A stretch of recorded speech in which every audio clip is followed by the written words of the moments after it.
Ah, Oh, eto medyo hindi ko alam kung it's parang good news ba o ano kasi hindi pero I think this is ano no uncalled for din naman dapat. Sabi kasi rito, fit for legal battles, Boying Remulla cancer-free and in fighting form. Pero parang may mga nagko-komento rito ano daw? na kung saan parang posibleng masipa. No? Kasi parang fit ba talaga siya? Ganon kasi yung isinare niya currently parang multiple bypass yung operation tapos nagkaroon pa siya ng cancer sa saan ba yung cancer niya? I think it was mentioned here. Leukemia. Ayun, Cancer sa leukemia. duga. So Bone marrow. nagpalit na siya ng ano. So yung dugo daw niya, hindi na yun yung ano niya. And very few yung successful na nagkakaroon ng ganyan. No? Naging successful yung operations pero hindi rin tumatagal. Pero siya, ganito kasi yan. Nagkwento si Boying tungkol sa sitwasyon niya. No? Yung una niya is multiple bypass, quintuple. Ibig sabihin 5 beses na, 'di ba? Na bypass siya and nung panglima, umokay na at starting nang mag-survive, saka naman siya na-diagnose na meron siyang cancer sa dugo. So ganon. Pero etong lahat ng ito ikinukwento niya to bilang past. Nangyari na. No? At inanalyze ko yung sinabi niya kung paano niya ikinwento is talagang lipas na. Lipas 2 years na. ago na 2023 nangyari, oo. Kung maalala mo yung mga DDS, hinahanap si Boying Remulla tapos biglang bumagsak yung katawan. Di ba? So ngayon, cancer-free na siya. Dahil nga doon sa ang nag-donate is yung anak niya, hindi dugo. Hindi dugo. Parang stem cell. Tapos bone marrow, inilagay doon, itinanim doon. No, yung bone marrow niya na hindi nagpo-produce, tinaniman ng bone marrow ng anak niya na active na nagpo-produce ng white blood cell. Gusto niya, mag-doktor na tayo dito. No? So ngayon, yung tipo bang parang meron na siyang bagong taga-produce ng dugo. Pero, ang hindi lang ako agree kay Boying Remulla, yung sinabi niyang, hindi ko na dugo yung dumadaloy dito. Dugo na lang anak ko. Parang yung sinasabi niya. Saan ba galing yung dugo ng anak niya? Ba, ni logic mong ganyan di ba? Di ba? Yung dugong nananalaytay sa iyo ay iisa lang doon sa dugo. Magkadugo kayo. Di ba? So, same lang very din. Compatible, so same lang din. So ngayon, is talagang, na siya? Cancer-free na. Pero the way he talk nga ngayon, medyo feeling ko naging mas vigorous siya kumpara nung bago-bago lang siyang assign as DOJ. Medyo yung the way he talks, medyo parang matanda na Ngayon parang pabata, medyo mas may sigla, bumata. Kasi yung mga operations na ganyan, naman na hindi na siya uncommon, kagaya dati. So, ngayon nga, di ba, biro mo, quintuple na bypass operation, tapos naging successful, di ba? Yung iba, pang ilan pa lang, medyo And plus, it was 2 years ago, so ibig sabihin, medyo stable na yung condition niyan. Yung recovery, lagpas na sa recovery. So, tsaka nabanggit mo yung dati, nung nagsasalita siya, di ba? Nabanggit mo yun. Yung malayong panahon pa. Kasi ang cancer, ang pagkain niyan, stress.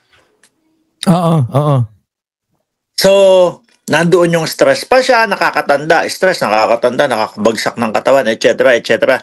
Ngayon, as a cancer-free na, everything positive na. So, ngayon, kung makita mo, yung pagkakaiba sa kanya. Yung mga DDS kasi takot na takot nga kay Boying Remulla. Kaya kung ano-ano na lang yung sinasabi nila. If you remember, yung si Panda Kekok na lawyer, si Tupacio, ano sabi niya? Pag si Boying ang naging ombudsman, yari tayo. Gusto nang umalis ng Pinas Oo. Malamang may mahabol din dyan. Di ba? Oo. Nawala.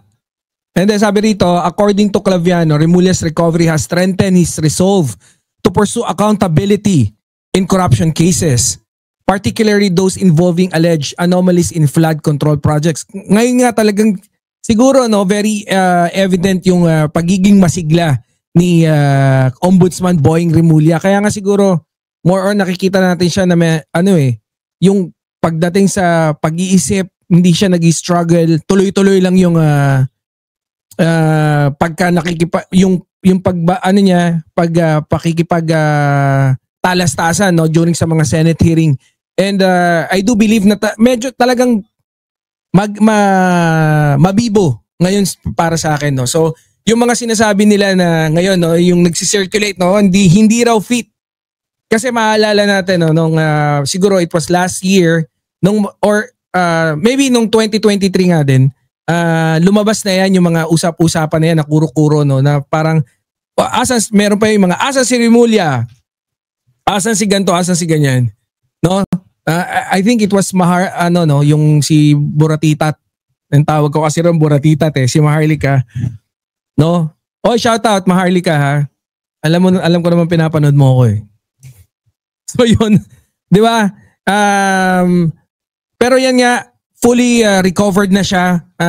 It was 2 years ago and super fit, no. So kagaya nga na sinabi ni Boss Mark, no, marami talaga ngayon yung medyo talagang kinakabahan dahil nga nakita niyo naman yung brilliance ni Ombudsman Remulla, no. And yun nga, nakakatuwa, masarap ulit-ulitin, no. Yun talaga yung nagbigay sa akin ng goosebumps doon, no. Yung parang pagkakasabi niya na tawag dito, yung 2 linggo na yung lumipas since no naging ombudsman ako, no. So ayoko sayangin yung mga panahon. So parang binibilang niya talaga. And sabi niya, bata pa lang siya, gusto niya na rin talaga yung gustong-gusto niya na yung maging ombudsman. So makakaasa talaga tayo na gagampanan niya yung kanyang trabaho, no, ng buong kisig, no, buong talino, no. So yan, parang meron akong kay Boying Remulla, no. So ayun, we all deserve din naman talaga na na malaman yung katotohanan, no. So okay ba o tama ba na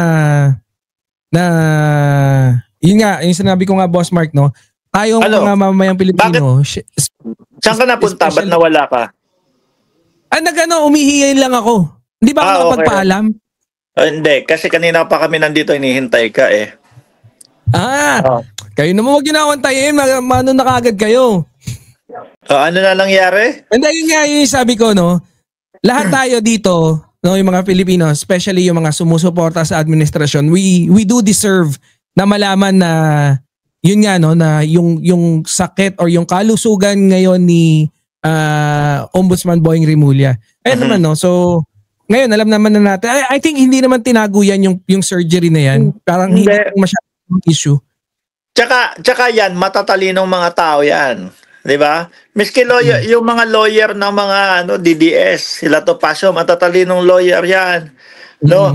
Alam nila sa sarili nila na kapag yung merong unfit something doon sa posisyon nila na meron silang sakit, etc., na matatanggal o pwedeng isigaw ng taong bayan, umalis ka dyan kasi hindi ka fit.